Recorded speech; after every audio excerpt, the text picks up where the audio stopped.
I did not expect the military ball to feel like stepping into another life, one I had almost forgotten before the blast in Syria tore everything open. The chandeliers inside the Joint Base Charleston ballroom glowed like stars polished for inspection, their light bouncing off dress blues, polished metals, and rows of white tablecloths arranged with the precision only the military could achieve.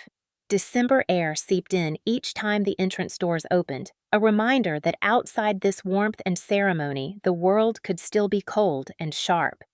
I sat in my wheelchair near the front table, my service ribbon rack catching a hint of the amber light. 7 years in uniform, 3 deployments, 1 IED explosion that rewired my spine and the rest of my life. Tonight was supposed to honor wounded service members. It was meant to be a good night. I should have known Melissa would never let that happen. She appeared beside me in a silver dress that shimmered a little too brightly as if she had mistaken a military event for a red carpet gala. She leaned down, sweeping her eyes over my wheelchair with the same disdain she used when we were kids, and I brought home a trophy she thought she deserved more. "You should have worn something lighter. That black chair looks awful in photographs." She said it softly but with enough bite that I felt the old tension rise in my chest. I stayed quiet and kept my hands still on my lap, reminding myself that silence was sometimes the only armor I had. She had insisted on coming to the event. My parents said it was important that family be present, but everyone knew Melissa only came to be seen. She craved attention the way my lungs craved air after the blast. The ceremony had just begun when I sensed her mood shift. She drank too quickly, her jealousy sharpening with each swallow. It began with whispers behind her glass. "I know she can walk. She just likes the pity. Look at her playing the hero." A few guests looked away awkwardly, their discomfort hanging in the air like smoke. I pretended not to hear. Years of enduring her had taught me how to pack my hurt into small boxes and tuck them somewhere unreachable. But Melissa was never satisfied until the box burst. When my name was called to move toward the stage for recognition, I started to wheel forward. The music softened and the crowd turned toward me. It felt strange being seen again, not as the broken version of myself, but as someone who had survived. That moment of pride lasted only seconds.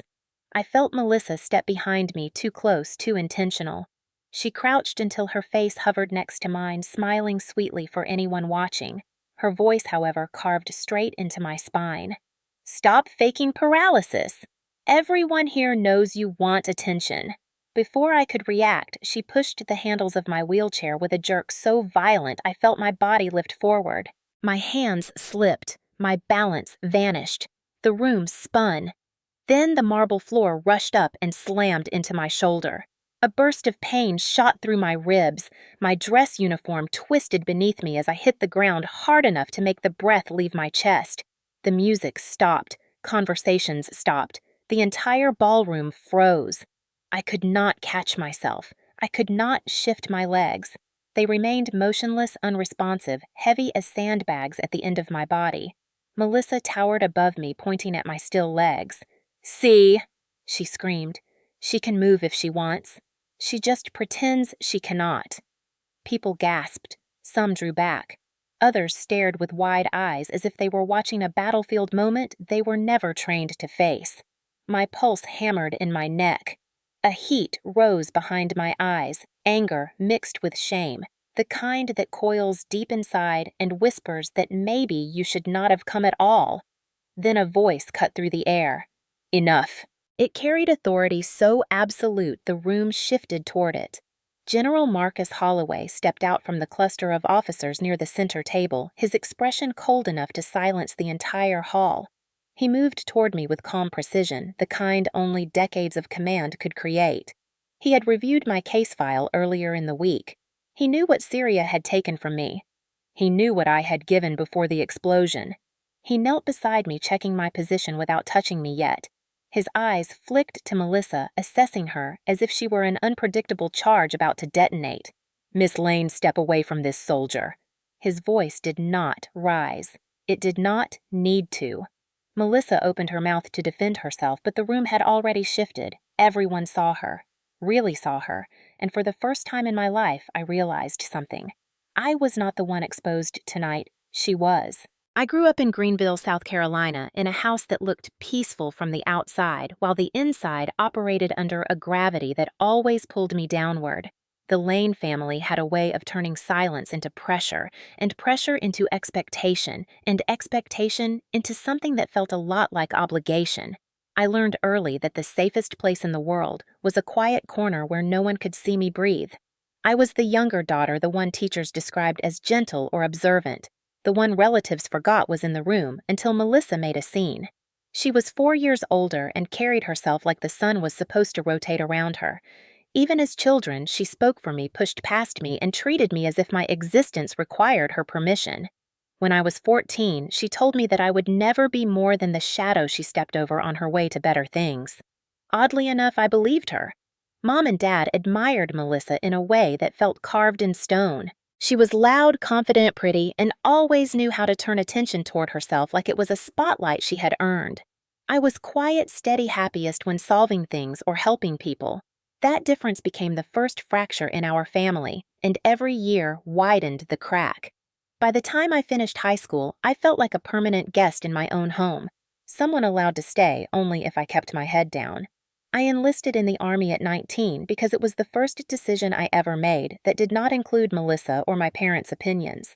They said it was impulsive, said I was running from responsibility, said the Army was not for someone like me. But signing that contract felt like breathing for the first time. Training shaped me in ways my family never believed I was capable of. At Fort Jackson, I learned I could push past exhaustion and self-doubt. At Fort Bragg, I learned that I was more than the small, quiet girl Melissa branded me as. Over 7 years, I built a life defined by purpose, service, and grit. I deployed twice to Iraq, then to Syria in early 2021. Before each deployment, Melissa told me I was reckless and dramatic and that real adults stayed home to build families. Mom begged me to be careful in the tone reserved for someone who had already disappointed her. Dad said less, but his silence carried the same sentiment. Still, the military felt like home. My unit felt like family, and for the first time in my life, I felt seen. Everything changed on a hot morning in northern Syria in August 2021. My squad rolled out on a routine supply escort, a mission so ordinary we joked about missing lunch if it ran long. I sat in the rear left seat reading terrain reports while our lead vehicle crossed the first checkpoint. I remember hearing a metallic click, a sound that felt out of place against the hum of the engine. The blast hit us before I could finish the thought. Heat, fire, noise, pressure. The world turned white, then red, then silent. When I woke in Landstuhl 2 days later, the doctor explained that shrapnel and impact trauma had severed sections of my lower spinal cord. I could not feel or move my legs. I listened, but the words sounded like someone else's story. When the Army medically discharged me months later, I returned to Greenville in a wheelchair and a fog of painkillers. Melissa visited once. She walked around me like I was a broken appliance blocking her path, then said, "You always wanted attention, Harper. Guess you finally found a way to get it." I still remember how the nurse froze in the doorway, appalled by her tone. My parents tried to sound supportive, but their eyes told the truth. They did not understand. My injury did not believe the permanence of it and did not want to accept the daughter who returned was not the daughter they remembered. Mom said, "You just need to push yourself harder. Maybe your legs will wake up again." Dad said the doctors probably exaggerated. Melissa said worse. She claimed I found an easy path to live off benefits. She claimed soldiers recovered from worse all the time. She claimed that if I really wanted to walk, I would. I did not argue. Explaining spinal trauma to someone determined not to understand is like speaking a foreign language into a void. Instead, I focused on healing. The VA assigned me to a physical therapy program and a counselor who specialized in combat trauma. I moved into a small apartment in Greenville and pushed myself to regain independence. Every time I transferred from my chair to my bed, every time I rolled over uneven pavement, every time I felt phantom pain pulse down legs I could no longer command, I reminded myself that surviving the blast meant something. In 2023, I accepted work at the Veterans Support Office near downtown. The job allowed me to help others navigate claims housing and recovery. I met men and women who understood loss in a way my family never did. For the first time since the explosion, I felt useful again. Melissa never stopped criticizing. She said office work was charity for someone barely functional. She said no one believed I was really injured. She said my wheelchair was my way of avoiding real responsibility. The cruelty did not surprise me, but it stung every time. My parents defended her even as her words cut deeper than any shrapnel. They insisted she loved me, insisted I was sensitive, insisted I should not provoke her by simply existing. By late 2024, I learned to accept that the family I once prayed would change never would. I existed in their world only as a reminder of something they did not want to face. Yet even with their denial, I kept moving forward. I refused to let them rewrite my story. I refused to let their disbelief define my injury or my worth. When the invitation to the Joint Base Charleston military ball arrived, I felt something shift. A chance to stand, or rather sit, among people who understood honor, sacrifice, and truth. A chance to breathe in a place where I would not be questioned. A chance to remember who I had been before August 2021 and who I was still capable of becoming. I accepted the invitation, and without realizing it, I set the stage for the night. Everything would finally break open. Toxic relationships do not erupt in a single moment. They build quietly, like layers of dust settling on a surface, until one day you finally notice the thickness of what has been suffocating you. With Melissa, the dust began gathering long before I understood what it meant to breathe freely. After I returned from Syria, she made no effort to hide what she thought of my injury. The first time she saw my wheelchair, she stared at it the way people stare at a stain they cannot scrub out. She walked around me slow and deliberate, then crossed her arms and said, "You are pretending to be worse than you are so you can collect VA checks." I felt her words more sharply than any doctor probe or needle. I tried to explain that paralysis was not something a person could fake, and that my medical files were thick enough to fill a bookshelf. She rolled her eyes and said, "Medical excuses always follow you. You milk everything for sympathy. You are not even ashamed." She said these things with calm confidence, as if she were stating facts everyone already knew. My parents did nothing to correct her. Mom touched Melissa's arm gently and said, Now she is going through a tough adjustment. She does not mean harm," as if Melissa cruelty were something natural like weather. Dad avoided the entire scene by pretending the sports channel was more urgent. He often slipped into silence when Melissa was involved. She had mastered the art of manipulating their guilt and pride until they collapsed into excuses on her behalf. Compared to Melissa, I was the daughter who never demanded attention, the daughter who rarely disappointed the daughter who did not shine bright enough to threaten the family story. Melissa was the golden child. She had a real estate license, a social circle full of people she tried to impress, and enough charm to keep my parents convinced she was successful even when her finances told another story. They said she worked hard. They said she carried big responsibilities. They said she deserved support. I rarely deserved anything in their eyes because I had chosen the military over college and family expectations. After the injury, their favoritism grew sharper.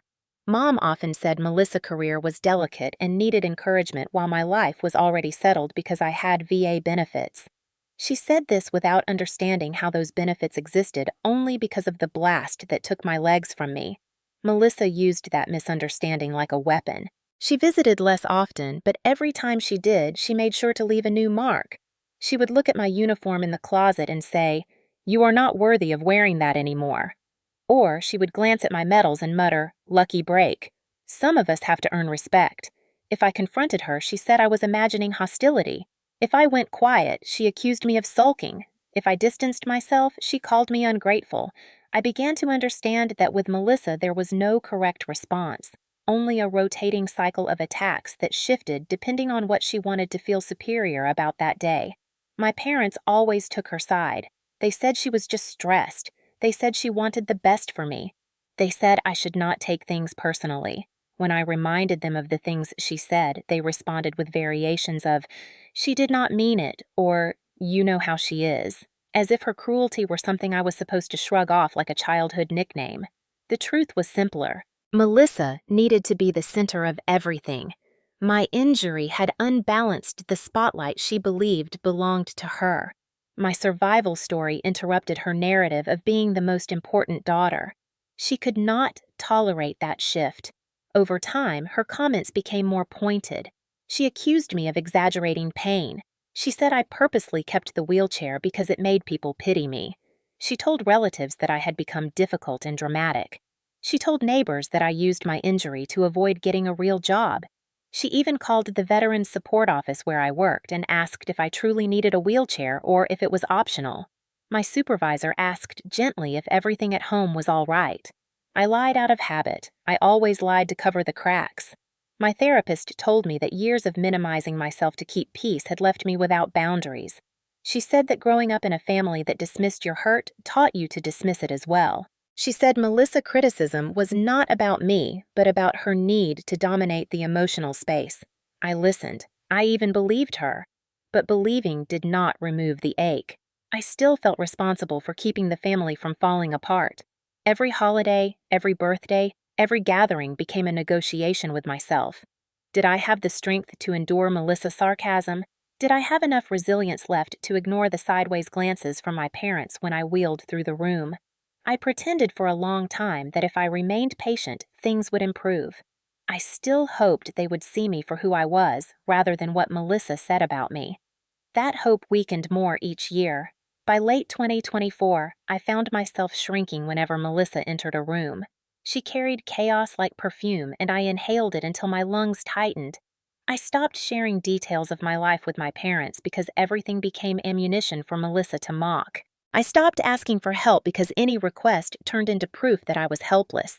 I convinced myself that keeping everyone calm was noble, that holding my emotions inside was strength, that letting Melissa win small battles spared us from larger wars. I did not realize that surrendering to her behavior was slowly erasing me. Looking back now, I see the pattern clearly. I had built my entire emotional life around avoiding conflict with a woman who enjoyed causing conflict. I had exhausted myself trying to appease a family who preferred the comfortable illusion Melissa created over the uncomfortable truth of my injury. I clung to the idea of peace even while drowning in the cost of maintaining it. I did not know it then, but the night of the military ball would become the last time Melissa ever dictated how small I felt. Fate had already prepared the stage where everything she buried me under would finally come to light. The invitation arrived on a chilly morning in early November, tucked between a stack of medical appointment reminders and a flyer for discounted tires. I almost missed it until I noticed the embossed crest in the corner, the unmistakable symbol of Joint Base Charleston. My hands shook slightly as I opened the envelope. Inside was a formal letter printed on heavy cardstock. The command staff of the base requested my presence at the annual military ball on December 14th. Beneath the ceremonial language was the line that made my throat tighten. You will be recognized for your actions on August 17, 2021, for assisting in the evacuation of fellow soldiers moments before an improvised explosive device detonated. For a long moment, I simply stared at the words. No one outside my unit had ever spoken of that day with respect. No one at home wanted to hear the details.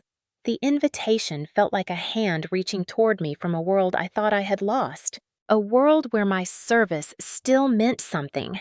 I placed the letter on the kitchen table and read it again and again until the edges of the paper began to curl slightly under my fingers.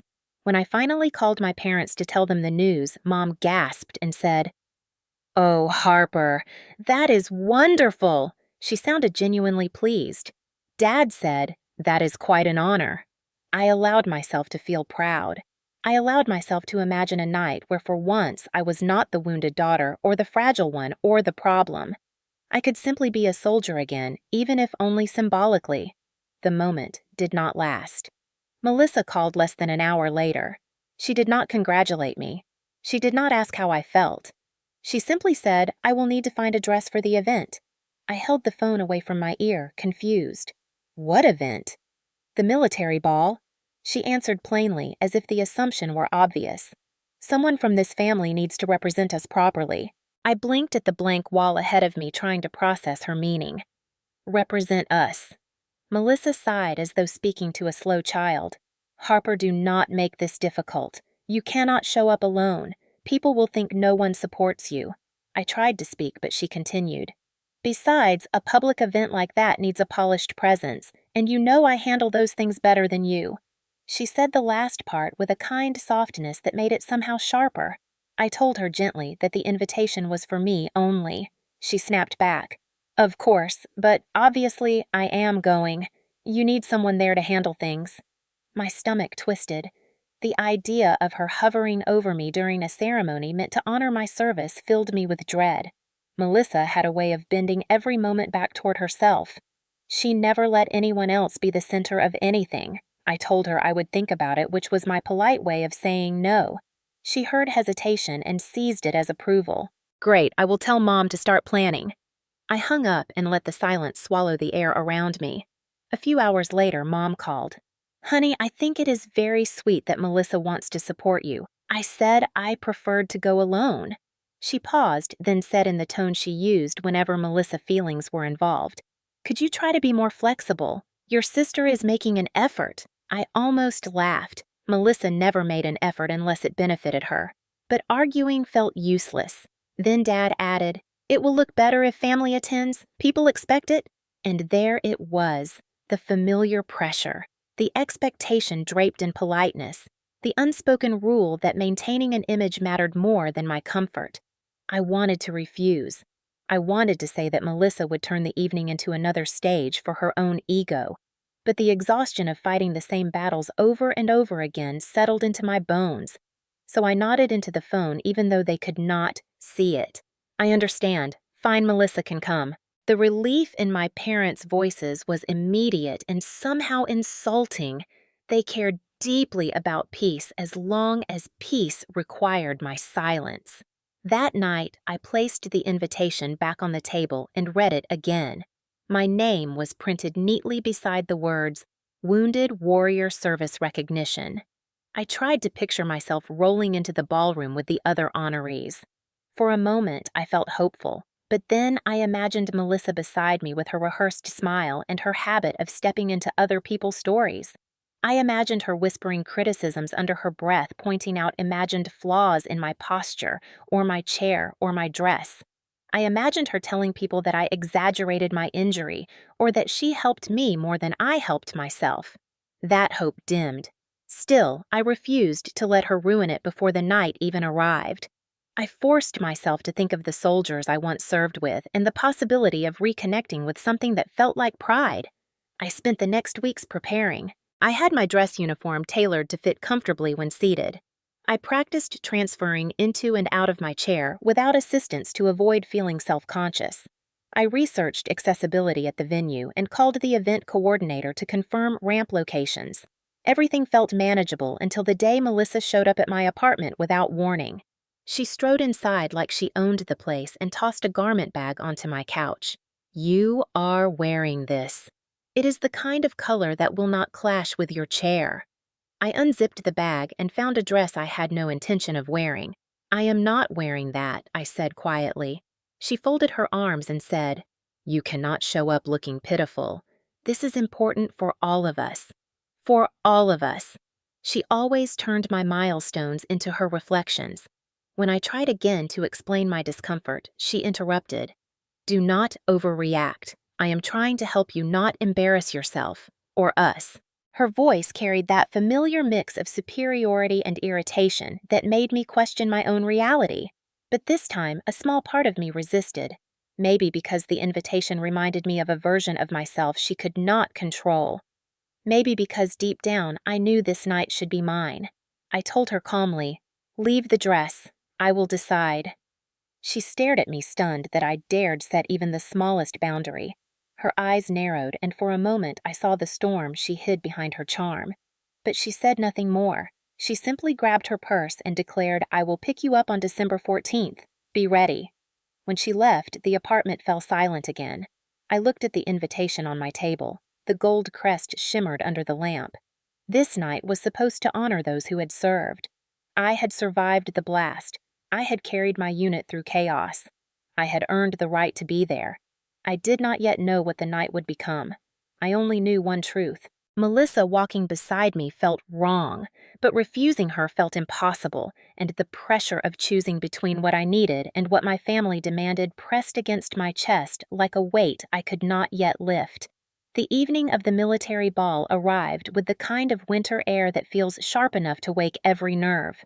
Charleston was glowing that night. The waterfront shimmered beneath strings of white lights, and the hall at Joint Base Charleston had been transformed into something both regal and deeply familiar to anyone who had ever worn a uniform. When Melissa pulled up in her silver SUV, she honked twice as if I were a teenager running late for school. I wheeled myself out of my apartment building and she stepped out studying me the way someone inspects a package they are not sure they want to sign for. "You look fine," she said flatly. "Just do not make me regret coming." I ignored the comment and transferred into her car. The ride to the base was quiet, except for her occasional sighs as she checked her reflection in the visor mirror. When we drove through the gate and the military police saluted, something warm flickered in my chest. I had not felt like part of the military community in a long time. The hall stood ahead of us, draped in banners of deep navy blue and gold. Uniformed service members walked across the courtyard with their spouses' medals catching the light laughter rising into the night. Inside the ballroom glowed with chandeliers shaped like cascading stars. A live jazz ensemble played near the stage, their instruments polished to mirror shine. Rows of round tables were arranged with precision, each marked with unit symbols and crisp white linens. The smell of polished floors, fresh flowers, and warm food mingled with something that always reminded me of ceremony days on base: respect, honor, memory. Dress blues dominated the room. Rows of ribbons and badges reflected the light like constellations tracing stories no civilian could fully understand. For the first time in years, I felt grounded. I felt seen. The coordinator approached when we entered and guided us to the area reserved for honorees. When he looked at my name tag, he said softly, "Welcome home, Sergeant Lane." Words I had not heard in so long, I almost forgot how much they mattered. I straightened in my chair and nodded. "Thank you." Melissa leaned close, her perfume overpowering the subtle scent of the hall. "Do not get emotional," she whispered. "You will smear your makeup and look ridiculous." I kept my eyes forward, refusing to let her shrink me in a room where I finally felt like myself again. As people flowed and small conversations drifted through the air, I heard chatter about deployments, retirements, promotions. I heard spouses reminiscing about old bases, old Christmas parties, old friends who had moved on. It felt like being wrapped in a blanket stitched with memories I thought I had lost. A young lieutenant stopped beside me and smiled. "You served in Syria, right? I read your citation." "Hell of a thing you did." Pride rose inside me, steady and quiet. Before I could answer, Melissa cut in. "She exaggerates. It was not as dramatic as people make it seem." The lieutenant's smile faded into something confused. I forced a polite grin and redirected the conversation, but inside, something cracked again. Melissa leaned over and whispered sharply, "Do not start acting like a hero. Just be normal tonight. It is better for everyone." I wanted to tell her that being normal for her meant being invisible for me, but I stayed silent. As we moved toward the photo backdrop, Melissa elbowed me lightly. "Hurry! We need a good picture, and your wheelchair is going to ruin the balance of it." My jaw tightened. She crouched slightly, pretending to adjust a wrinkle in my uniform, and whispered through clenched teeth, "Do not roll that black wheelchair into the photo. It is ugly and depressing. Stand if you can, or angle it so it is less obvious." The cruelty was so casual, it almost felt rehearsed. I positioned myself where I needed to be, refusing to let her dictate my presence. The photographer smiled warmly.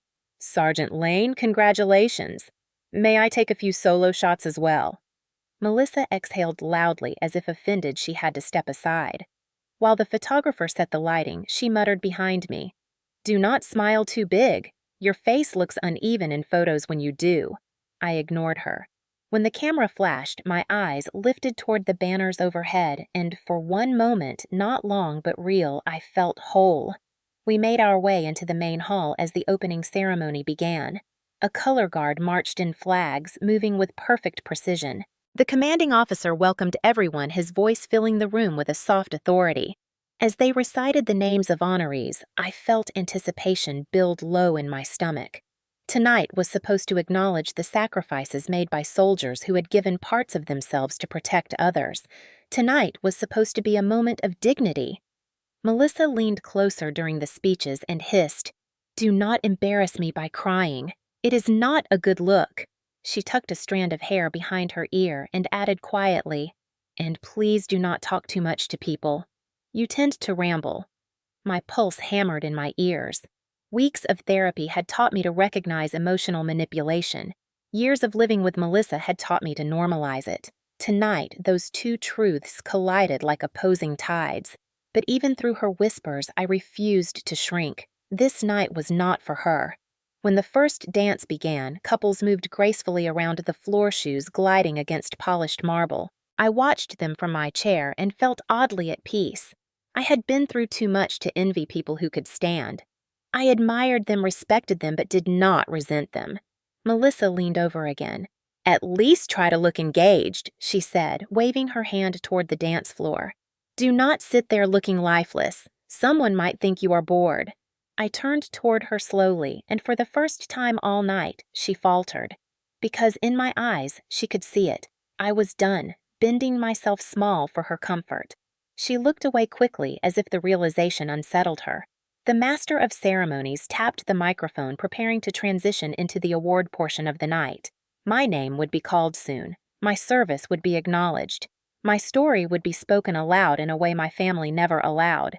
And Melissa, sitting beside me in a gown she chose to outshine me, had no idea that the night she tried to control would become the night everything finally shattered.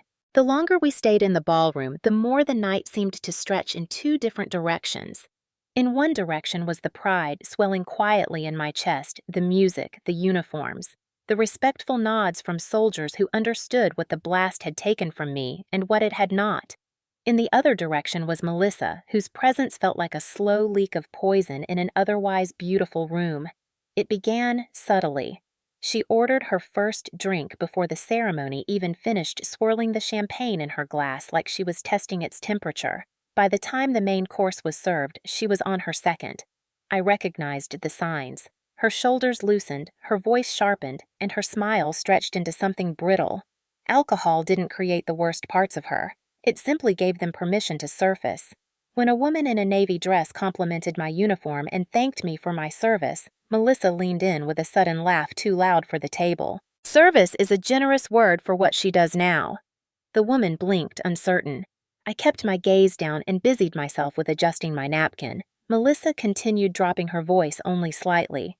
"She acts helpless at home, but she walks when she wants to. You know how some people are." The woman's expression shifted, first confusion, then discomfort, and she excused herself politely. Heat crept up my neck. I whispered, "Melissa, please stop. Not tonight." Melissa scoffed and waved her hand dismissively.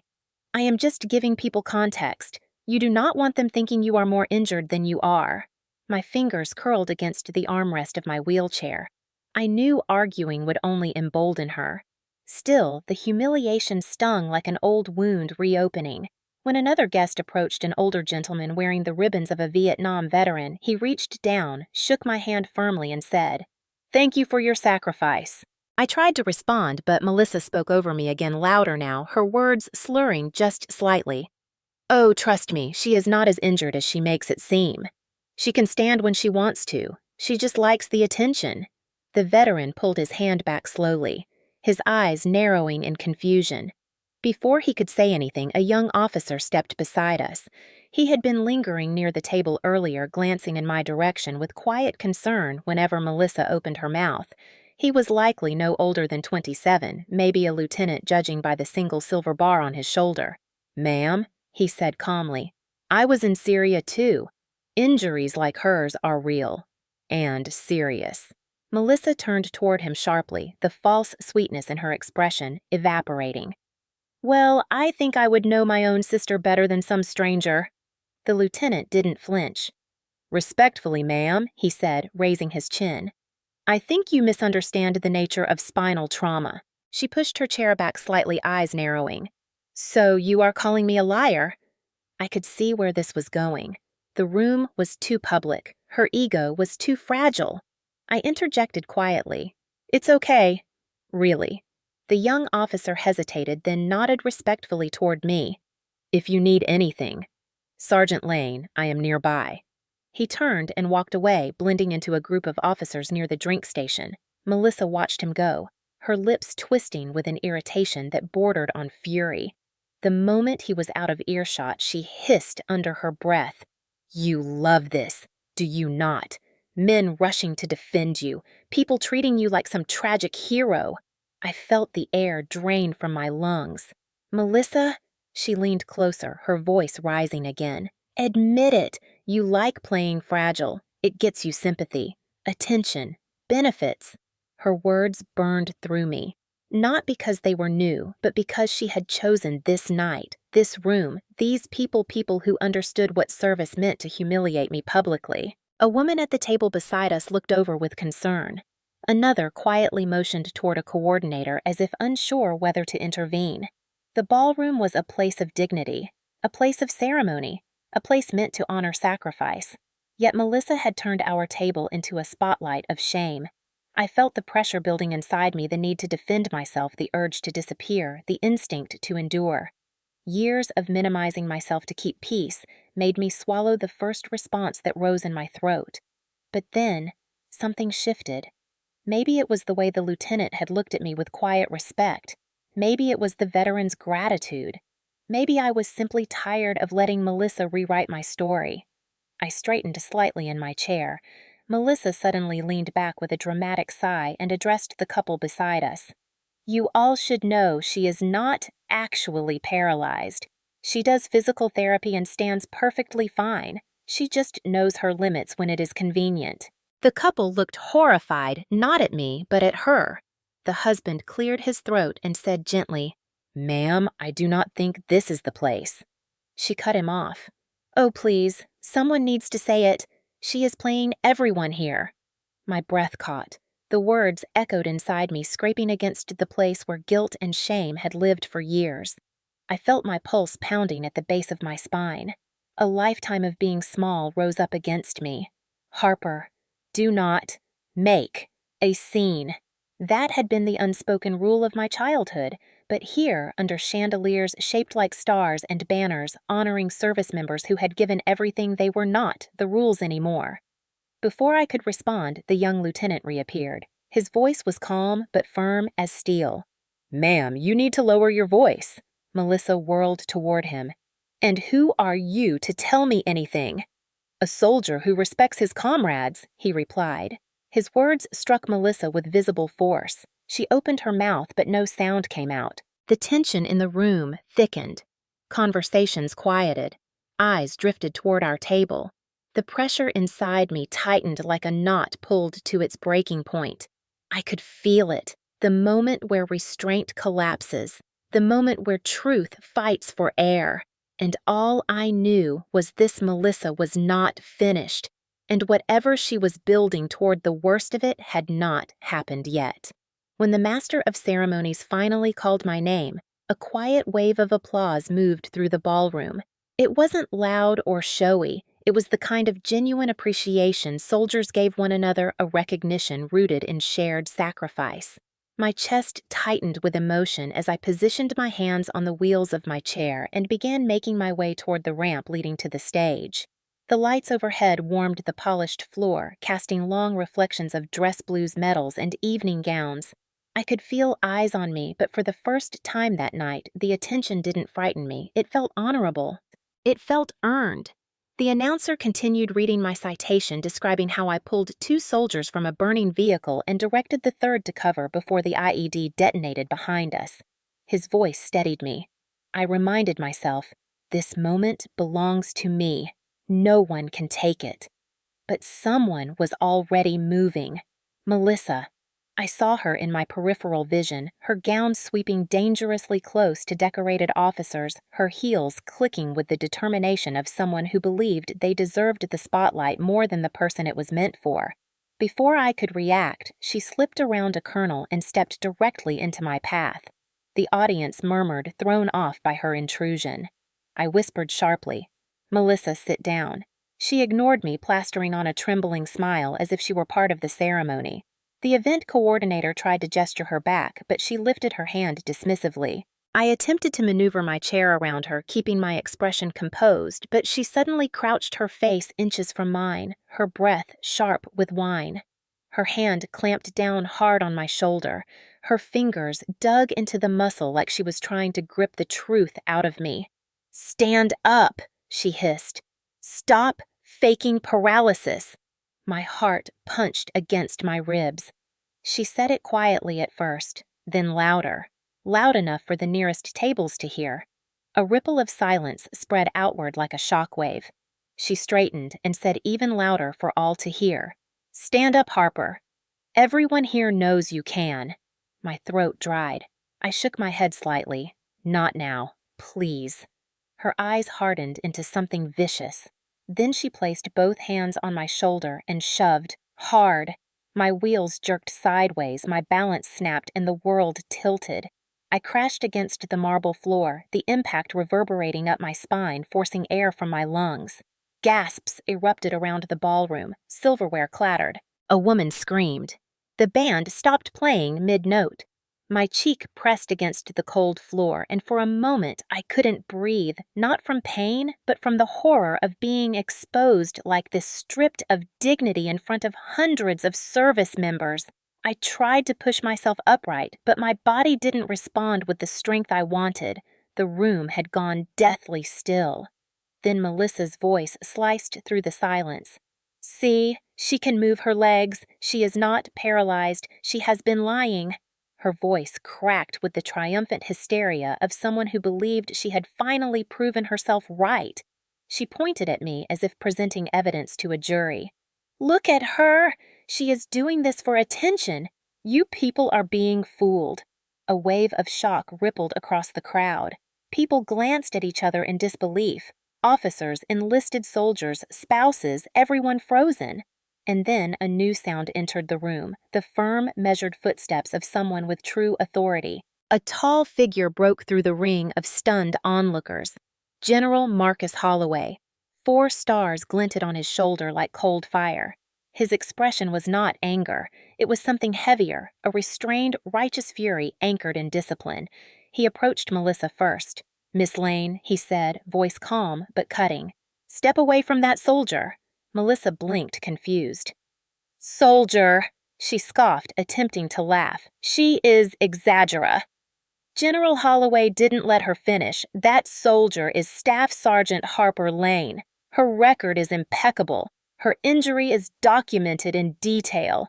And you—" His eyes dropped briefly to where I was struggling to sit upright. Then he looked back at Melissa, and a hush fell over the room so profound it felt like the air itself was holding its breath. "Have just assaulted a combat veteran in front of witnesses." Melissa's face drained of color. I felt my chest tighten, not from shame this time, but from something else. Validation. A truth spoken at last in a place where lies had been echoing for years. General Holloway knelt beside me, his voice lowering to a tone only meant for my ears. "Sergeant Lane, take your time. You are safe." For a moment, I couldn't speak. My throat felt thick, my eyes burning not from pain, but from the shock of someone finally standing between me and the cruelty I had learned to endure alone. Military police moved through the crowd. Officers whispered urgently. Guests looked at Melissa with a mixture of disbelief and disgust. The humiliation she intended for me had turned entirely onto herself. But I barely noticed their reactions. All I saw was the general's steady presence beside me. All I heard was the echo of his command. "Step away from that soldier." For the first time that night, for the first time in years, I felt protected, and the night was only just beginning. The ballroom had already fallen into a stunned silence, but when General Holloway straightened to his full height, the stillness deepened into something heavier, an atmosphere thick with consequence. His presence alone seemed to reorder the air. Authority radiated from him not as intimidation, but as a clarity everyone in uniform instinctively understood. He turned his head slightly and gestured to a nearby staff sergeant. "Medics, now." The NCO moved instantly, signaling 2 base medical personnel stationed near the entrance. They hurried toward us with a slim emergency bag, their shoes clicking across the marble with precise urgency. While they approached, the general remained beside me, not touching me, not crowding me, simply standing as a shield between me and Melissa's unraveling hysteria. Then he looked at me with recognition that startled me. "Sergeant Lane, I know your file." I blinked, unsure if I heard him correctly. He continued before I could respond. "Your unit commander sent me a personal note about what you did in Syria." His voice carried the steadiness of someone used to delivering truth without room for disagreement. "You saved 3 soldiers in under 60 seconds. You exposed yourself to secondary blast risk while dragging one of them out. You took the brunt of the explosion when the vehicle ignited." A murmur rippled through the room, one of respect, not pity. My throat tightened. Not even my parents had ever repeated my story aloud with accuracy, let alone reverence. But General Holloway did not embellish. He did not dramatize. He spoke my truth with precision, like someone honoring a comrade rather than consoling a victim. The medics kneeled beside me, checking my vitals, asking brief questions, assessing the fall. I answered mechanically, my voice low, still overwhelmed by the surrealness of the moment.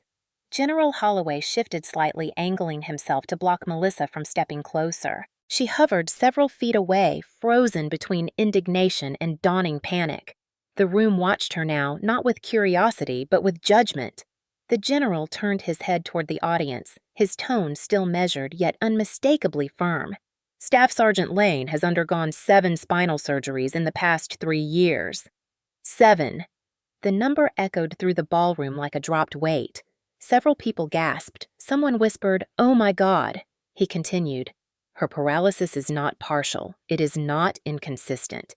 It is the documented result of severe spinal cord trauma." He paused long enough for the truth to sink in, long enough for Melissa's lies to collapse under their own weight, and long enough for the crowd to shift emotionally, morally, solidly to my side. He looked directly at Melissa when he spoke again.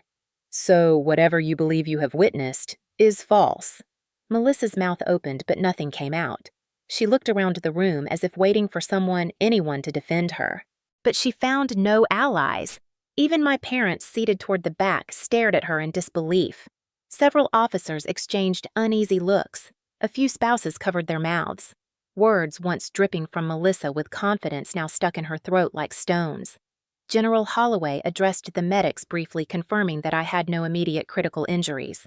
Then his voice lowered not in volume but in temperature. "Miss Lane, step back. Now." Melissa, trembling, finally obeyed, retreating several steps as though pushed by an invisible current.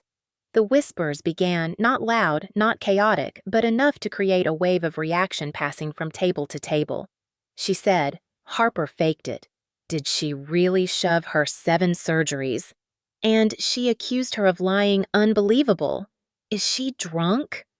The humiliation Melissa had intended for me was unraveling and stitching itself tightly onto her instead.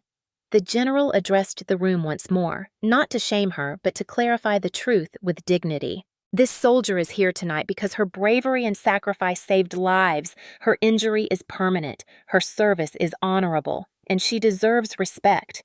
A quiet, "Yes, sir," came from somewhere in the crowd, then another, and another. It wasn't a chant, it was an affirmation, a collective recognition of truth, reclaiming space it had long been denied. My vision blurred briefly, not from pain, but from the overwhelming contrast between what Melissa had always told me I was, and what this room of strangers, comrades, and leaders now declared me to be. Melissa swallowed hard, her face blotchy eyes darting wildly. She tried to step forward as if to salvage her narrative, but the general's posture alone stopped her. He didn't raise a hand or a voice. He didn't need to. "Miss Lane," he said coolly, "you have misrepresented this soldier's injuries and compromised the integrity of this ceremony. You will remain where you are until military police arrive." The murmurs intensified, not cruel, but shocked. Melissa froze as MPs moved subtly from the side of the ballroom, positioned themselves at a respectful distance, and waited for instruction. The general did not look at her again. Instead, he crouched beside me, something a 4-star general did not do lightly, and asked softly, Sergeant Lane, can you sit up comfortably, or do you prefer the compression brace? His respect nearly undid me. I managed a quiet, I am all right, sir. Thank you. He nodded once, a gesture full of understanding, and then he said something that would replay in my mind for months afterward. You have carried enough alone. Let us carry what comes next. It wasn't pity. It wasn't a promise of rescue. It was acknowledgement. Validation. The first time in years, someone in authority, not a doctor, not a therapist, not a stranger online, recognized not just my injury, but the isolation that had followed it. As the medics assisted me and the room slowly resumed breath, Melissa stood alone in the center of the ballroom, exposed not just for what she had done, but for who she had been all along. The truth was finally in the light, and there was no shadow left for her to hide in. The military police approached with a steadiness that immediately shifted the energy in the ballroom. They were not aggressive, not dramatic, just precise, controlled, and unmistakably official. Their presence alone broke whatever fragile illusion Melissa still clung to. 2 MPs stopped beside the general, nodding respectfully before turning their attention to me. Sergeant Lane, one of them said calmly, "We need to ask you a required question.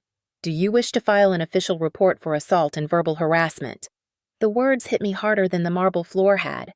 For a moment, I could only stare at him, the room dimming around the edges as the question settled in my mind. No one had ever asked me before if I wanted protection, if I wanted justice, if I wanted the truth acknowledged instead of erased.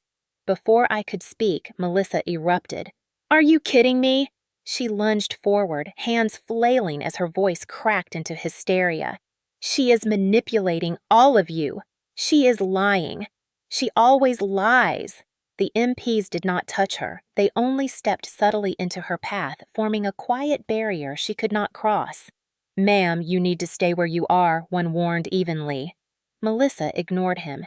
She pointed at me with a shaking finger, tears streaming not from remorse but from rage. "She is doing this for attention. She has been lying for years. Ask our parents, ask anyone. She uses that chair because it gets her sympathy." She leaned toward the crowd as if desperate for a single validating nod. But no one offered her one. She spun back toward the MPs. She fell on purpose. She loves being the victim. She always has. I felt something deep inside me loosen, not relief, but recognition. This was the truth of who Melissa was when her facade cracked. The MP closest to her raised a small device and tapped a button. "Ma'am, for transparency purposes, we are now recording." Melissa froze for half a second, then exploded harder. "Recording. Good. Record everything. Record how she has been deceiving people for years. Record how she pretends to be disabled when she can actually—" "Miss Lane," the MP said firmly, lowering his voice, "you need to stop speaking unless you want to escalate this situation." She whipped toward him. "Escalate. Oh, believe me, she is the one escalating. She always causes drama. Always. Ask anyone." "Ask." The second MP stepped closer to me, intentionally drawing the attention away from her spiraling. "Sergeant, the question stands. Do you wish to report her assault?" My chest tightened. My life had been shaped by staying quiet, by keeping peace, by absorbing Melissa's cruelty so the family wouldn't shatter. Every instinct I had was whispering the same old command. Do not make this worse. Do not make a scene. Do not be the problem. But I felt the general's presence behind me, a solid, unwavering wall of truth. I felt the weight of the room, dozens of soldiers watching not with pity, but with solidarity. And I felt the echo of Melissa's shove still burning across my shoulder. I swallowed once and spoke quietly. "Yes, I want to report it." The MP nodded without hesitation. "Understood. We will document your statement and include witness testimony." Melissa shrieked as if the word witness personally attacked her. "Witness! You people think you witnessed something. You saw her falling because she is uncoordinated. That is all." She turned to a woman nearby. Tell them she is dramatic. Tell them—" The woman stepped back, visibly repulsed. A murmur rippled through the room, not loud gossip, but the heavy sound of collective disappointment. Melissa's breathing quickened, her chest rising and falling in frantic bursts. She spun back toward me. "How dare you do this to me? You are ruining our family. You always ruin everything." I closed my eyes briefly, not in shame, but in a kind of quiet release, because for the first time her words did not land. They slid off me like water off armor. The MP recording everything said calmly, "Your statements are being documented for the report. I advise you to stop speaking." Melissa's voice cracked into a raw, almost feral cry. "Of course she wants this. She wants me arrested so she can be the hero. Look at her pretending to be fragile. Look at the first MP raised one hand not to silence her, but to signal that the next step was no longer optional. Miss Lane, we are escorting you outside while we complete the initial report. Please comply." She backed away, shaking her head violently. "I am not going anywhere. She is lying. All of you are blind. You are all fools." The MPs exchanged a glance, one that communicated something wordless and decisive. They did not touch her, but they positioned themselves on either side and guided her firmly toward the exit. Melissa continued shouting, her voice echoing against the high ceilings as guests turned away. She hurled accusations at me, then at the MPs, then at invisible enemies only she saw. I watched her go, not with satisfaction, but with an ache that felt strangely clean, like a wound finally being exposed to air. The MP beside me crouched slightly. "We will take your statement once you are checked by medical. You are in control here, Sergeant." Control. The word almost startled me, because I had never had control with Melissa, never had control in my own family, never had control over the narrative of my injury, my service, or my worth. But tonight, something fundamental shifted. I nodded slowly. "Thank you." The MP clicked off the recording device. Behind us, the ballroom exhaled quietly, collectively, as if the entire room had been holding its breath. And for the first time, I realized this moment wasn't just about punishment. It was about truth, light, exposure, and the beginning of a very different kind of justice. The ballroom had barely settled back into its formal rhythm when my phone began vibrating in my lap once, twice, then again, an insistent rhythm that told me exactly who it was before I even looked. Mom, then Dad, then a rapid string of messages from both of them overlapping until the screen filled with their names. The MPs had escorted Melissa outside. The medics had cleared me to remain seated at the edge of the ballroom to rest. General Holloway had stepped aside to speak with the event coordinator. The room buzzed with whispered sympathy, yet my phone buzzed louder.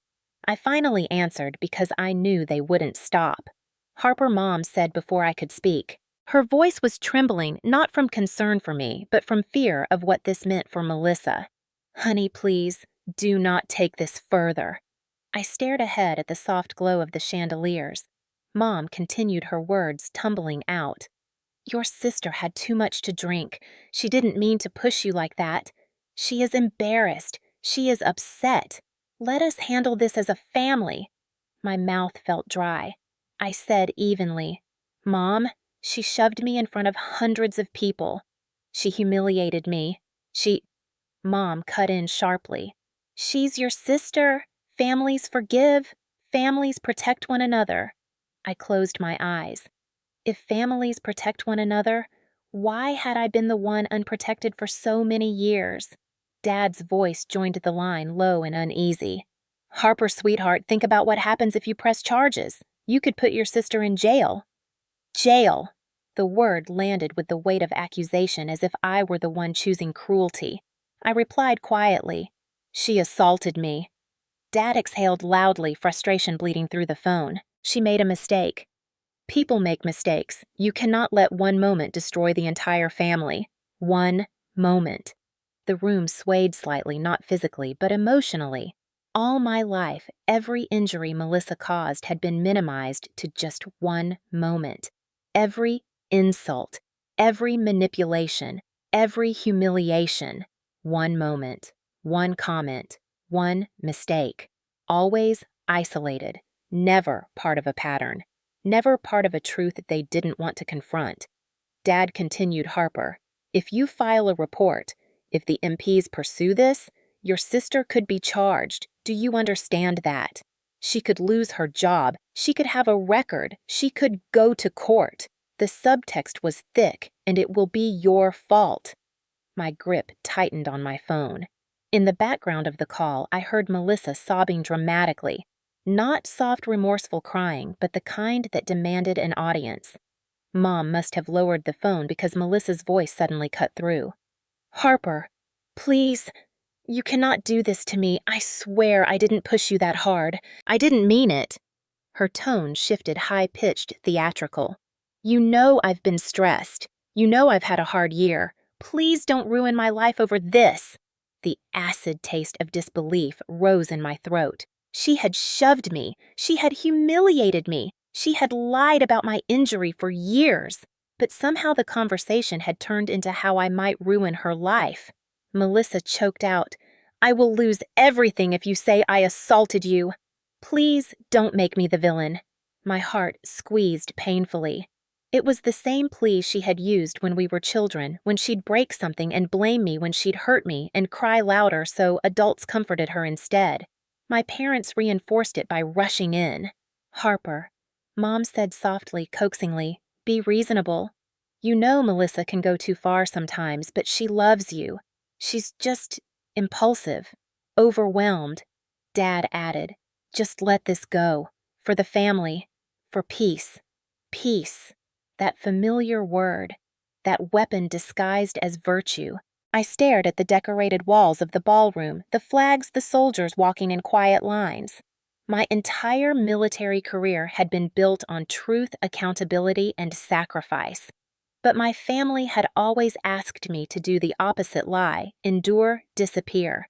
And now, when the world finally saw what Melissa truly was, they were asking me once again to shrink so she could stay large. My chest ached. I felt suddenly exhausted down to the smallest bones in my spine. The part of me trained to keep the family intact stirred weakly. Maybe I should back down. Maybe I should say I didn't want to press charges. Maybe I should be the bigger person. Maybe peace was more important. Maybe. Then I heard the MP's voices nearby. Professional, calm, waiting on me, waiting for my truth. I felt myself split in two, one version of me softening under decades of trained guilt, and another rising trembling but determined wanting, for the first time, not to survive Melissa, but to be free of her. On the phone, Mom whispered, "Don't destroy our family." "Harper," Dad echoed, "if you do this, things will never be the same." Melissa sobbed louder in the background as if performing. I whispered back, "They already aren't the same." Silence fell over the line, thick, cold, accusing. For a heartbeat, I wavered. The familiar guilt wrapped around me like vines. Maybe I was about to destroy what little family I had left. Maybe I should let this go. Maybe. The MP beside me spoke gently. "Sergeant Lane, we can take your statement whenever you are ready." His voice grounded me. Solid, steady, respectful. The kind of voice I had always needed and never had at home. I looked toward the ballroom doors where Melissa had been removed, and the spot on the floor where I had fallen. And I realized the false defeat wasn't me turning against my family. It was the belief that I still owed them my silence. For one brief moment, I softened. I nearly gave in. Nearly said I would drop everything. Nearly repeated the old pattern. And then, the moment passed. The strength returned. Quiet, but certain. The false defeat slipped away. And the real fight for truth, for justice for myself, was about to begin. 3 days after the military ball, the knock on my apartment door came just after sunrise, too early for deliveries, too early for neighbors, too early for anyone except the one person I least wanted to see. I froze when I heard her voice through the door. "Harper, open up. We need to talk." Melissa. My stomach tightened the way it always had when she entered a room, but this time I didn't rush to mask it with politeness. I wheeled closer but didn't unlock the door. "What do you want?" There was a pause, then the familiar sigh she used whenever she pretended to be the wounded party. "I came to apologize. Let me in." Against my better judgment, but driven by a need to end this cycle once and for all, I opened the door. Melissa stepped inside with the careful posture of someone entering a courtroom. She wore no makeup, her hair pulled back. Her expression engineered to look humble. At first glance, someone who didn't know her might have believed it. I did not. She perched on the edge of my couch, twisting her hands dramatically. "Harper, I am sorry about what happened. I really am." Her voice wavered, but the tremble felt rehearsed. I stayed silent, waiting for the truth buried beneath the performance. She didn't make me wait long. "I need you to call the MPs and retract your statement." My breath stilled. "That's why you're here, not to apologize." Her eyes darted away. "I am apologizing. But you know this is all being blown out of proportion. People overreacted. You overreacted." I felt the anger rise, not hot, but cold and clear. She continued talking quickly, urgently, as if speed would keep her lies from unraveling. "The charges are serious, Harper. They could ruin my career. Do you really want that on your conscience? Do you really want to be the reason your sister gets a record?" I stared at her, wondering how someone could twist reality so effortlessly. "You shoved me in front of hundreds of people. You humiliated me. You screamed that I was lying about being paralyzed." She waved her hand, like brushing away dust. "I didn't shove you that hard. You fell because of that stupid chair, and I was drunk. I already said sorry. What more do you want?" Accountability, I thought, but she wasn't finished. "And I need you to post something on social media." My blood chilled. "Post what?" "Something simple, like—" She hesitated, then delivered the dagger. "Say that you fell on your own, that you lost balance, that I didn't push you." For a moment, the room felt too small, too quiet, too familiar, every childhood memory compressed into one suffocating request: "Protect me at your expense." "No." The word left my mouth before I realized I'd said it aloud. Melissa blinked. "What?" "No. I am not lying for you." She stood abruptly, anger flaring beneath the thin mask of remorse. "Harper, be reasonable. Your version of things will tear this family apart. Just say you slipped. Say anything else. I don't care what. Just not that I hurt you." "Because you did hurt me." Her jaw tightened. "Stop being dramatic. You always twist things to make yourself look helpless. You love being the victim." I laughed, a small, humorless sound, the kind that surprises even the person making it. "For years, I let you define who I was. Not anymore." Melissa's voice sharpened. "If you don't retract your report, I could go to jail. Do you understand that? Jail. You would do that to me. You would destroy your own sister." I held her gaze. "You destroyed this? Not me." She stepped closer, lowering her voice into a hiss. "You think that General cares about you. You think any of those people actually care. They just wanted a story. You're nothing to them. You're nothing without that chair." The cruelty landed, but it didn't stick the way it used to. Something inside me had changed at the military ball. Something fundamental. I felt my voice steady as I answered. "Leave." Melissa sputtered. "Harper, you don't mean I said leave. Now." She stared at me stunned, as if she had never seen me draw a boundary before. Perhaps she hadn't. She opened her mouth again, but I raised a hand. "Stop. You came here for yourself. Not for me. Not for this family. And definitely not for accountability." Her eyes glistened, though not with remorse, only frustration. "Fine. Fine. But when this all blows up, don't pretend your hands are clean." She moved toward the door, pausing only long enough to deliver one last strike. "And don't expect Mom and Dad to take your side either. You're choosing this. Remember that." Then she stormed out, slamming the door behind her. For a long time, I sat motionless, listening to the echo fade. My hands trembled not from fear, but from something sharper. Recognition. Melissa would never understand what she had done. She would never stop lying, never stop twisting, never stop demanding that I rewrite my own pain to protect her from consequences. And for the first time in my life, I didn't bend. I didn't soften. I didn't let guilt guide me. I chose truth. Cold, clear, uncompromising. The audacity of her return no longer surprised me. But my refusal, my unwavering, no, that was new. And it marked the precise moment the power between us shifted forever. The video arrived on a quiet Tuesday afternoon while I was answering emails for the Veterans Assistance Office.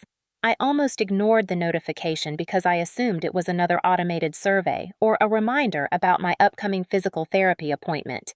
But when I saw the sender line, I froze.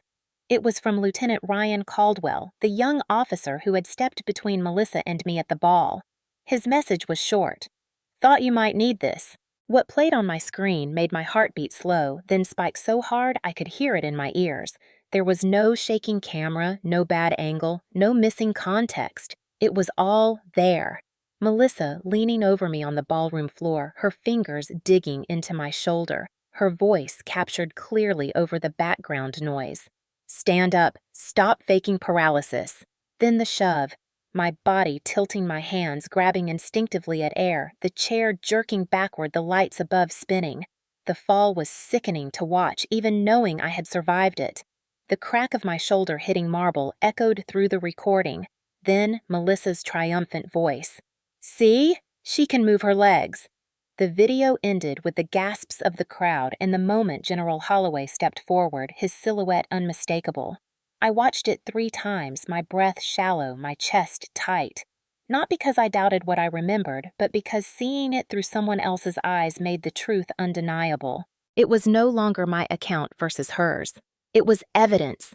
It was fact. It was the moment the world saw who Melissa really was. I forwarded the video to the military police before I could overthink the consequences. My hands trembled slightly as I typed my message. "This is the incident as it occurred. I am submitting this as part of my statement." 10 minutes later, my phone rang. Sergeant Diaz from the MP station greeted me with a calm, professional tone. "Miss Lane, we have received the footage. Are you in a place where you can talk?" "Yes," I said, though my voice felt smaller than usual. "We reviewed it. It corroborates your statement entirely. We are filing it with the base legal office today. The confirmation should have brought relief, but what I felt instead was a strange mix of vindication and grief. Vindication because for once I did not have to beg anyone to believe me. Grief because I never wanted it to come to this. Never wanted my sister to become a case file or an incident report. But she had chosen that path, not me. After work, I headed toward the base clinic for my scheduled appointment. As I rolled past the main corridor, the man everyone instinctively straightened up around appeared in my path. General Marcus Holloway. He was out of uniform, wearing a dark sweater and slacks, clearly off duty, but still carrying the presence of someone who had spent 40 years leading troops in war and peace. "Miss Lane," he said with a nod. "Do you have a moment?" My throat tightened. "Of course, sir." He motioned toward an empty bench near the wall where a large framed photo of the Atlantic Command leadership hung. I positioned my chair beside it, fighting the odd sense that I was about to receive a performance review from the highest authority possible. "I received a copy of the video," he said without preamble. "The MPs included me in the evidence chain since I witnessed the aftermath and intervened. I am not in the habit of inserting myself into personal disputes, but this is not a personal dispute. This is an assault against a disabled veteran on federal property during an official military function." I nodded, unsure what to say. The general continued. "I want you to know something. I read your entire service file before the ceremony, not because you were receiving recognition, but because I make it a point to understand the stories behind every wounded warrior we honor. Most people do not realize how extensive your injuries were. You saved 3 soldiers that day in Syria. You shielded them with your own body when the blast hit. You should be walking on a stage receiving applause. Instead, you found yourself on the floor of a ballroom because someone you trusted made a choice that endangered your life." His voice remained steady, but I heard the steel beneath it. "No soldier deserves that, especially not from their own family." There was a knot in my throat forming slowly tightening with each word he spoke. "Thank you, sir." He leaned back slightly as if weighing the decision he was about to share. "I have asked the MPs for permission to serve as a witness should this case proceed to a formal hearing." The words hit me harder than I expected. A 4-star general offering to testify on my behalf. A man who commanded tens of thousands of service members willing to stand in a courtroom to say, "I believe her." "Sir, you do not have to do that," I whispered. He held up a hand. "I know I do not have to. I am choosing to. Because this is not about rank or ceremony. This is about integrity. This is about a service member who upheld her oath, suffering harm from someone who felt entitled to her silence. If you choose to pursue full charges, I will support that decision. If you choose a lesser route, I will support that as well. But understand this: you are not alone in this." For the first time in months, maybe years, I felt something strong rise inside me. Not fear, not shame. Strength, real strength. The kind I used to carry in combat zones, the kind I thought I had lost forever. "Thank you, sir," I said again, not because it was polite, but because I meant it. He stood, then placed a gentle hand on my shoulder. "Rest. Heal. And do not let anyone convince you that seeking justice makes you vindictive. It makes you courageous." When he walked away, I allowed myself a long exhale. I opened my phone, rewatched the video one more time, then tucked it away. The truth was out. The witnesses were stepping forward. And for the first time, the path to justice did not feel impossible. It felt inevitable. The formal charges were filed on a cold Thursday morning 2 weeks after the ball. I was sitting at my small kitchen table sipping coffee when my phone buzzed with an email from the base legal office. 3 charges: assault, harassment, disorderly conduct. Seeing the words in black and white made everything feel heavier, more real, more final. Not even Melissa's talent for rewriting history could spin her way out of this. When I called the military police to confirm, they explained the next steps with clinical precision. "She will be summoned for a preliminary hearing, ma'am. You will be notified when your presence is required." If I had still lived with my parents, I might have heard the news in person, but now, distance acted like a protective wall. The first reaction from my family came 3 hours later in a long, frantic group message. "Harper, how could you do this? You are sending your sister to jail. You know she has anxiety. You know she did not mean it. This is tearing us apart." And the most familiar refrain of all: "Do not ruin the family." I stared at the messages, feeling nothing at first, then a slow, controlled sadness. They had watched Melissa mock me my entire life. They had believed her lies about Syria. They had stood silently when she shoved me in front of a ballroom full of uniformed personnel. Yet now, I was the one destroying the family. I typed exactly 3 words: "Do not contact me." Then I blocked every number in that thread. It should have felt brutal. Instead, it felt necessary. A surgeon removing poisoned tissue before the infection spread further. A week later, I received the formal notice to appear at the Charleston County Courthouse for the preliminary hearing. My stomach tightened when I saw the date. January 14th, 2025. A new year, but the same wounds. The morning of the hearing was gray and cold, the kind of winter day Charleston rarely sees. As I rolled through the courthouse doors with Sergeant Diaz walking beside me, I felt the familiar echo of military nerves. That quiet moment before stepping outside the wire, when fear and focus blended into something sharp. The courtroom was smaller than I expected, with wooden pew-style benches and fluorescent lights that hummed faintly. Melissa sat at the defendant table, her hair pulled back neatly, her makeup soft and carefully applied. She wore a pale sweater that made her look younger, more fragile. A performance for the court, no doubt. Her attorney leaned in, whispering instructions while she dabbed her eyes with a tissue. When she finally glanced back and saw me, her expression hardened, then shifted into a quivering pout. The tears flowing were real, but not in the way the judge would assume. They were tears of fear, not remorse. The judge entered, and everyone who could stand rose. I remained seated in my chair but lifted my chin, refusing to shrink. The prosecutor summarized the incident by reading directly from the military police report. The shove captured on video. The statements from the officers who separated us. The medical assessment confirming I could not have caught myself. The fall, the humiliation, the retrieval of the video. When he finished, Melissa's attorney launched into a monologue about family conflict, about alcohol, about misunderstandings, about how Melissa had always cared deeply for her sister. The courtroom was silent until the prosecutor pressed play on the recording. Every head in the room turned toward the screen. There was Melissa leaning into my space, her fingers tightening on my shoulder. "Stand up. Stop faking paralysis."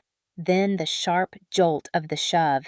My body falling forward, the sound of marble, the gasp of the crowd. Even with the audio quality slightly grainy, the cruelty in her voice was unmistakable. When the video ended, Melissa crumpled in her seat, burying her face in her hands. The sobs echoed across the room. I waited for someone to rush to comfort her. My parents, perhaps allies who always believed she had been misunderstood. But the benches behind her were empty except for two distant acquaintances shifting uncomfortably. Nobody moved to hold her. Nobody whispered reassurance. Nobody defended her. It was the first time in my life I had seen Melissa truly alone. When the judge asked if she wished to address the court, her attorney nudged her. Melissa lifted her tear-streaked face and tried to speak. "Your Honor, I did not mean to hurt her. She just makes everything dramatic. She always has." I froze. The judge did not. He raised a hand to stop her lawyer from interrupting. "Miss Lane, the evidence shows intent. The video shows aggression. The testimony shows a pattern. This court is not concerned with sibling rivalry. It is concerned with whether you endangered another person, especially one who cannot protect herself from a fall." The judge turned toward me. "Ms. Lane, would you like to make a statement?" My voice was steady in a way it rarely had been around Melissa. "Your Honor, I do not want revenge. I want the truth acknowledged. I want to stop being told that my disability is an exaggeration. I want to stop being blamed for her behavior. And I want to feel safe again." The judge nodded slowly, absorbing each word. "After reviewing the evidence and considering both parties, I am recommending formal prosecution on all 3 charges." The room crackled with the silent shock of the decision. Melissa let out a choked sob and covered her face again. But the moment that caught me, the moment that will remain with me forever, was the reaction of the courtroom. They did not flinch at the judge's decision. They did not whisper objections. They did not side with the crying woman at the front table. Because for the first time, Melissa's mask had slipped, and everyone saw her for who she was. When the session adjourned, Sergeant Diaz guided me toward the exit. I did not look back. Not at Melissa. Not at the life I once begged to belong to. Outside the courthouse, the winter air felt sharp and clean, like something new beginning. Justice was no longer a distant idea. It was happening. And I was finally letting myself believe I deserved it. After the preliminary hearing, the base transition office contacted me with an offer I had not expected. The Fisher House program was opening a short-term rehabilitation slot for injured service members who needed both medical support and emotional reintegration. The coordinator explained that General Holloway had personally requested my placement. When I heard that, something inside me loosened the way a tight knot slowly unwinds after years of strain. I moved into Fisher House the following Monday. The building sat close to the water near Joint Base Charleston, surrounded by quiet magnolia trees and a wraparound porch that always smelled faintly of salt and pine. Fisher House was unlike any hospital or clinic I had ever seen. It felt like a real home, a place built on the belief that recovering soldiers deserved comfort while rebuilding their lives. The first morning, I rolled into the communal kitchen where a small group of veterans were gathered around a long wooden table. They looked up one by one, greeting me with nods, hand waves, and soft welcomes. There was Corporal Tessa Moore, who had lost part of her arm to a roadside bomb in Afghanistan. Staff Sergeant Daniel Ruiz, who walked with 2 carbon fiber prosthetics and a smile that never dimmed. And Chief Petty Officer Leonard Brooks, whose quiet voice carried more wisdom than any textbook could offer. For the first time since my injury, I did not feel like the only broken person in the room. I felt understood. During group sessions, we talked openly about the slow, heavy work of healing the body and the far harder work of healing the mind. I shared pieces of my story at first, carefully, then with more honesty than I thought I was capable of. I told them about the explosion in Syria, the surgeries, the grueling months of rehab. And eventually, I told them about Melissa, about the shove, the video, the courtroom. Nobody questioned me. Nobody doubted me. They simply listened with the kind of respect that can only exist between people who have walked through fire in different forms. In the afternoons, physical therapists guided us through exercises designed to rebuild whatever strength we could salvage. For me, that meant core stabilization, arm endurance, chair maneuvering, and breathing routines that calmed the tremors in my chest. Slowly, steadily, I felt traces of my old discipline returning, the same discipline that had carried me through basic training nearly a decade earlier. One evening, while I sat on the porch watching the sun lower itself over the water, I heard footsteps. When I turned, General Holloway was standing there, hands in his pockets, expression gentle. "Ms. Lane," he said, "may I join you?" "Of course, sir." He sat on the bench beside me, and for a while we simply watched the changing sky. Then he spoke. "I have been thinking a great deal about you." That startled me. "Why, sir?" "Because you remind me of soldiers I have known who survived the battlefield only to be wounded again by the people who were supposed to protect them." His words landed with a weight I was not prepared for. He continued, "What your sister did was not only an attack on you, it was an attack on your service, on your sacrifice, on the dignity you earned." I swallowed hard, feeling heat behind my eyes. He looked directly at me. "And yet, you carry yourself with restraint, with composure, with humility." "That is rare, Ms. Lane. Very rare." I had no idea what to say, so I waited. Finally, he reached into a folder he had brought with him. "I would like to recommend you for the Veterans Peer Mentor Program. We match experienced service members with newly injured soldiers who feel lost after medical discharge. They need someone who understands the fight, someone who has walked through it and survived." I stared at the papers, unsure I deserved anything like that. "Sir, I am still healing myself." He smiled softly. "Which makes you perfect for it. You know what the darkness feels like. You know how heavy the silence can be. You know what it means to rebuild your identity from the ground up. That is exactly the kind of mentor our soldiers respond to." I felt my chest tighten because he was right. I did know. I had lived it. And for the first time, the idea of my pain having a purpose did not feel impossible. It felt meaningful. At Fisher House, the transformation continued piece by piece. Tessa showed me how she adapted her daily tasks without letting frustration consume her. Daniel teased me into racing him down the hallway, turning practice into laughter. Chief Brooks taught meditation techniques that helped quiet the echoes of Syria, the explosion, the fear. Night by night, I found myself breathing more fully, sleeping, more deeply waking without the dread that had lived inside me for so long. One afternoon, Tessa rolled her eyes dramatically and said, "Harper, you know what your problem is." I braced. "What?" "You think strength means doing everything alone. You are allowed to let people stand with you. You do not have to drag the world by yourself." The comment cut straight through me because it was true. I had spent years proving I was not weak, proving I was worthy, proving I could survive without leaning on anyone. But Fisher House was teaching me something else. Strength was not independence alone. It was community. It was connection. It was allowing others to help you rise. When the final week of my program arrived, the coordinator handed me the official acceptance letter for the mentorship program. At the bottom was General Holloway's signature, bold and unwavering. Holding that letter, I felt something settle in my chest, not peace exactly, but purpose. A direction. A path forward. I may not walk again. I may carry scars that will outlive every apology I ever deserved, but I was not finished, not broken, not defeated. I was rebuilding. And this time, I was choosing the people who walked beside me. Fisher House gave me my balance back, not in my legs, but in my spirit. And I knew as I packed to leave that the next chapter of my life would not be defined by Melissa, by the fall, by the court. It would be defined by what I did now with the strength I had reclaimed. Leaving Fisher House felt like stepping out of a protective cocoon into sunlight that was a little too bright and a world that felt a little too sharp. But for the first time in years, I felt ready. I used part of my disability compensation and savings to buy a small ground-floor condominium in Mount Pleasant, a quiet area near Shem Creek with wide sidewalks and the smell of marsh grass drifting through open windows.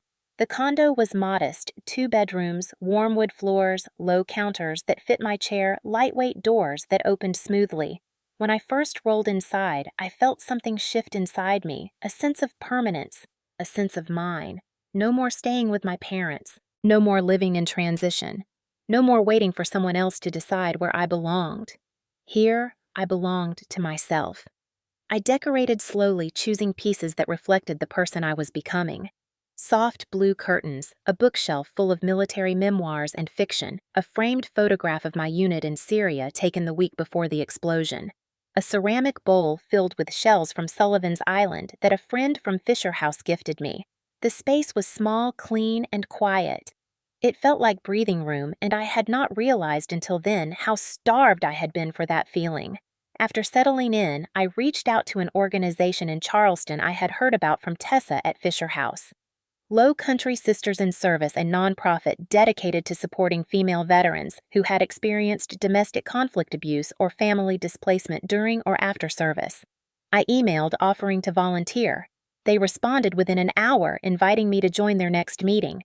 The first time I entered their community center, I felt the same comforting familiarity I had felt at Fisher House. Women of different ages and branches of service sat in a circle, some in wheelchairs, some with service dogs, some with visible scars, some with none at all. They greeted me with nods, smiles, quiet respect. I introduced myself briefly, expecting polite acknowledgement, but instead I saw eyes lift in recognition when I mentioned the military ball incident. One woman, a Navy veteran, leaned forward. "You are Harper Lane, right? The one whose sister pushed her." I felt heat rise to my cheeks, but I nodded. She exhaled softly, a mix of disbelief and empathy. "We have all had a Melissa in our lives," she said. "Not always a sister, but someone who wanted to shame us into silence." Her words opened something in the room. Women began sharing stories of being mocked for their injuries, disbelieved by their families, undermined by husbands, boyfriends, parents, commanders. For the first time, my pain did not feel like an anomaly. It felt like part of a larger story, one shared by more women than I ever realized. I joined the organization formally the following month, and soon I found myself mentoring newer members, guiding them through benefits paperwork, attending court hearings with them, helping them speak their truth without apology. Every time I reassured someone who felt unheard, I felt a small piece of my own fractured confidence return. Work at the Veterans Office continued too. General Holloway checked in occasionally through email brief, but encouraging messages. "Proud of your progress, Ms. Lane. The mentorship program will benefit from your strength." Seeing those words from a 4-star general never failed to steady me. Months passed. Seasons shifted. My condo developed the lived-in feeling of home. I learned the quiet rhythms of Mount Pleasant, the fishermen gathering before dawn, the low hum of boats on the creek, the way the evening light melted gold across the water. And with every passing week, the absence of my family felt less like loss and more like relief. Their silence was no longer a wound. It was space to heal. Then one afternoon in early summer, a thin envelope appeared in my mailbox with handwriting I recognized immediately. "Melissa." I held it for a long moment before opening it, bracing for manipulation. Excuses, anger. Instead, I found something entirely different. "Harper, I am sorry for what I did to you at the military ball. I am sorry for what I have said for years. I am sorry for all the ways I made you feel small. I have started counseling, and they are helping me understand how much I hurt you. I do not expect forgiveness. I only want to acknowledge the truth. I hope you are building a good life. You deserve one. Melissa." I read the letter twice, then a third time. My emotions did not crash like they once would have. The words did not reopen old wounds or ignite old rage. Instead, I felt a quiet heaviness, a bittersweet recognition of what might have been if she had reached this point years earlier. But I did not cry. I did not shake. I did not feel pulled back into her orbit. Her apology was a step she needed to take, not one I was required to respond to. Still, I sat on my balcony that evening, watching the water ripple under the setting sun, and I let myself feel something surprising.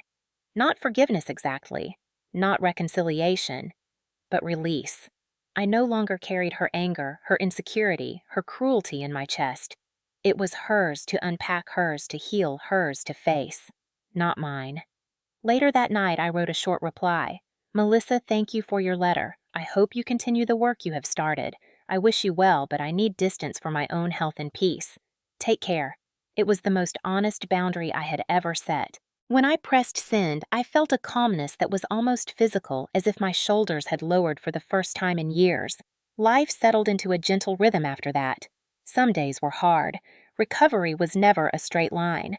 But there was laughter too, real laughter, with the women from the nonprofit, with the veterans I mentored, with the neighbors who slowly became friends. When I rolled along the boardwalk at Shem Creek with the warm South Carolina breeze brushing my face, I felt something close to gratitude. My past had broken me in ways I never asked for, but my present was mine to rebuild, and the life I was shaping now was stronger, truer, and infinitely more peaceful than anything I left behind. I did not hate Melissa. I simply let her go. And in that letting go, I finally stepped into the version of myself I was meant to be. Have you ever been blamed or silenced by your own family? Have you ever opened your mouth to speak your truth only to watch the room shift, the tone harden, the conversation tilt until somehow you became the problem? Maybe it happened when you finally confronted the sibling who always took more than they gave, or the parent who dismissed every fear you ever voiced, or the relative who twisted your pain into an inconvenience they wished you would keep hidden. Maybe you learned early that certain people would never hear you even when you whispered, even when you begged, even when you screamed. And maybe, like me, you carried that silence for years until one day, something inside you refused to stay quiet. I have learned that sometimes the most painful betrayals do not come from strangers. They come from the people who sat at your childhood dinner table, who told you to be grateful, who insisted they knew what was best, who taught you to shrink for the sake of peace. And if you have ever lived through that kind of quiet warfare, you know exactly how deep those wounds can run. You know how long it takes to unlearn the belief that you deserve that treatment. You know how heavy it feels to walk into a family gathering already bracing for the next accusation, the next manipulation, the next moment someone pretends not to see you. But you also know this. There comes a moment when the truth demands air. A moment when you refuse to play the role they assigned you. A moment when your voice rises not in anger but in clarity, and the people who benefited from your silence finally have to face who they really are. Maybe you are standing at that crossroads right now. Maybe you are carrying a story that no one believed.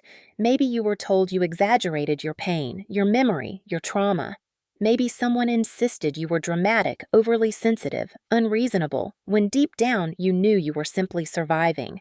If any of this feels familiar, I want you to type your city in the comments. Not because your location defines you, but because it reminds every person reading that stories like ours travel farther than bloodlines, that truth echoes across states, that courage grows in every corner of the country. And I want people to see just how many of us there are. People from Charleston, Chicago, Dallas, Portland, Anchorage, Phoenix, Boston, Cincinnati, New Orleans. People from small towns where secrets hide easily, and big cities where voices still get swallowed by family expectations. People of every age, but especially those over 50 who have carried decades of silence because the world once demanded it. Your city is not just a place. It is a signal, a way of saying I am here. I survived this. I am done pretending. And if you have ever stood up to someone who tried to control you or shame you or rewrite your story to make themselves look better, then hear me clearly. You are not alone, not for one moment, not for one breath. There is an entire silent army of people who have walked the same road, stepped through the same minefields, felt the same sharp sting of betrayal, and still found the strength to rise. Maybe you confronted a sibling who mocked your injury, or a spouse who dismissed your fear, or a parent who insisted family image mattered more than your well-being. Maybe you finally drew a boundary that shocked everyone because they never imagined you would choose peace over loyalty. Maybe you left the toxic table entirely. And if you did, or if you are thinking about doing it, I want you to know I am proud of you. Proud of the moment you chose yourself. Proud of the courage it took to say no more. Proud of the way you rebuilt your life one painful decision at a time. This channel exists for people like you, for people who were told family is everything even when family was the one thing that kept hurting them. And if you have ever been blamed when you were the one bleeding, or silenced when you were the one telling the truth, or pushed aside when you were the one fighting to stand on your feet or your wheels, then please share your city below. Let us show the world how many voices refuse to stay quiet. Let us show each other that healing does not happen in isolation. Let us show that age does not make you weaker, it makes you braver. And if you have ever stood up to someone who tried to control you or shame you or tell you who you were allowed to be, then let this be the moment you remind yourself that your story has value, that your voice matters, that your truth deserves space. You are not alone. You have never been alone, and you will never be alone again.